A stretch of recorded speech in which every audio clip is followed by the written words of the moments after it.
Online કે કોમ્પ્યુટરનો કોઈ ધંધો કરવાનો નહીં. મહેરબાની કરીને પકડાઈ જશો. કાયદામાં રહીશું તો કાયદામાં રહીશું.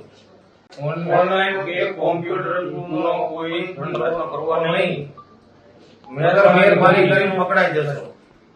કાયદામાં રહીશું તો કાયદામાં રહીશું. કાપોદ્રા એરિયામાં ચાર જે મિત્રો છે એ લોકોએ બોગસ લર્નિંગ લાયસન્સ બનાવવાનું એક જે ષડયંત્ર છે આ લોકો કરતા હતા. તો એસઓજીના ધ્યાને આવતા આ લોકોને પકડી પાડવામાં આવે છે. એમની પાસેથી 13 આવા લર્નિંગ જે બોગસ લાયસન્સ બનાવ્યા એ પણ જપ્ત કરે છે અને BNS 316(5) કે જેની સજા આજીવન કેદ સુધીની છે એના મુજબ ગુનો દાખલ કરવામાં આવ્યો છે. આ ચાર વ્યક્તિમાં પ્રફુલ પટેલ, રવિ ગાંગડિયા આ બંને RTO એજન્ટ છે એવી ઓળખ આપી વોટ્સએપથી લોકોના સંપર્કમાં આવતા હતા અને ત્યારબાદ લોકોને 7 થી 10,000 રૂપિયામાં લર્નિંગ લાયસન્સ અને લાયસન્સ બનાવી આપશે એવું કહી અને ધર્મેન્દ્ર શેખડિયા એમ પરિવહનમાં આ લોકોની એપ્લિકેશન કરતો અને ત્યારબાદ ઓટીપી જનરેટ થતો અને ઓટીપી જે તે વ્યક્તિ પાસેથી માંગતા હતા. એટલે એ લોકોને એવું થાય કે ભાઈ આ સાચું લાયસન્સ આપે છે અને ત્યારબાદ જે પ્રદેશ માણિયા છે એ એડિટિંગ કરી અને લર્નિંગ લાયસન્સ બનાવી અને એ જે તે વ્યક્તિને આપી દેતો. તો આ લર્નિંગ લાયસન્સની વેલિડિટી 6 મહિના હોય છે અને આ લોકો 6 મહિનાથી આ કામ કરતા હતા અને 6 મહિના બાદ અત્યારે આ પકડાઈ ગયા છે.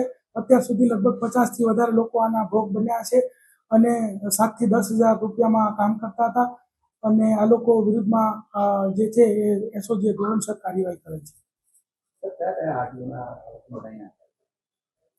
અત્યારે તો જે આપણને 13 લાયસન્સ મળે છે સુરત RTOના જે છે બનાવતા હતા અને બાકીની જે બીજા કેટલા ભોગ બનનાર છે અને કયા કયા RTOને બનાવે છે એ તપાસ ચાલુ છે.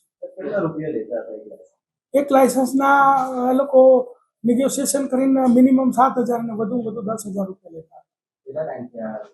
6 મહિનાથી આ લોકો આ કામ કરતા હતા અને 6 મહિના બાદ અત્યારે પકડાઈ ગયા. સામાન્ય ભણેલા આ લોકો છે પરંતુ આ લોકો ગેરમાર્ગે દોરવાય અને એમને એમ કે આવું ક્યારેય પકડાશું નહીં તો આ લોકો આવું કરતા હતા. મોટાભાગના 12 પાસ ને એવા છોકરી છે અને એમાં પ્રદેશ છે એના વિરુદ્ધમાં રોહિના પછી બીજા અલગ અલગ એમ કરીને 6 થી 7 ગુનાઓ દાખલ થયેલા છે અને બીજો જે આરોપી છે પ્રફુલ એના વિરુદ્ધમાં પણ એક પ્રોહીનો ગુનો દાખલ થયો છે. ત્યારે જ ન્યૂઝરૂમ ગુજરાતની YouTube ચેનલને સબસ્ક્રાઇબ કરો અને Instagram અને Facebook પર ફોલો કરો. અપડેટ રહો, સત્યની સાથે રહો.